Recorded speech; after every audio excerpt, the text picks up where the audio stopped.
பாம்பு என்று சொன்னால் பயப்படாதவர்கள் யாருமே இருக்க முடியாது.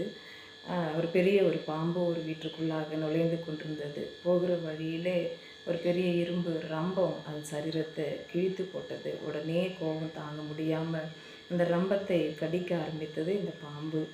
கடித்த உடனே வாயில் அது கீறலை ஏற்படுத்தினது. மிகுந்த ரத்தம் வடிந்தது. மீண்டும் அந்த பாம்பிற்கு ரொம்ப கோபம் அதிகமாய் கடிக்க ஆரம்பித்தது அந்த ரம்பத்தை. அதிகமான காயங்களை தான் மறுபடியும் அது ஏற்படுத்தி கொண்டது. அது சும்மா இல்லாதபடிக்கு தன் சரீரத்தாலே அந்த ரம்பத்தை சுற்றிலும் வளைத்து கொள்ள ஆரம்பித்தது. அந்த ரம்பத்தில் இருந்த கூர்மைகள் எல்லாம் அந்த சரீரத்தை முற்றிலுமாய் கிழித்து அந்த இடத்திலேயே அந்த பாம்பு செத்து போனது.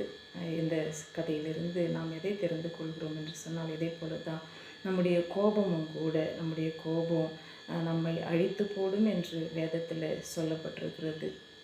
மோருடைய கோபம் சீக்கிரத்திலே வெளிப்படும் என்று நீதிமொழிகள் புத்தகத்தில் நம்ம படிக்கிறோம். ஆகையாலே இந்த கோபத்தை நாம் தவிர்க்க வேண்டுமானால் கர்த்தருடைய வார்த்தையை நாம் இருதயத்தில் வைத்து கொள்ள வேண்டும். ஆண்டவருக்குள்ளாய் நாம் வளர வளர இந்த கோபம் நம்மை விட்டு வெளியே போய் கர்த்தருடைய சாந்தம் பொறுமை நமக்குள்ளாய் வெளிப்படும் என்று நம் வேதத்தில் படிக்கிறோம். ஆகையால் இந்த கோபத்தினாலே நம்மையே நாம் அழித்து கொள்வோம். ஆகையாலே கோபத்தை விட்டு விடுவோம். விவேகி தன் கோபத்தை அடக்குகிறான் என்று வேதவசனம் சொல்கிறது. கோபத்தை நாம் அடக்க பிரயாசப்படுவோம்.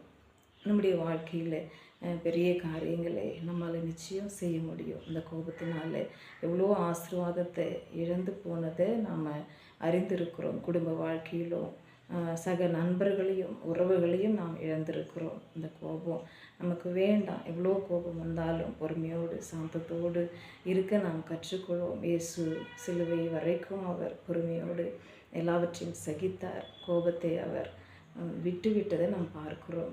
எதிரிகளை கூட அவர் மன்னித்தார். அவருடைய சாந்தத்தை நாமும் பெற்றுக்கொள்வோம். கோபத்தை நெகிழ்ந்து விடுவோம்.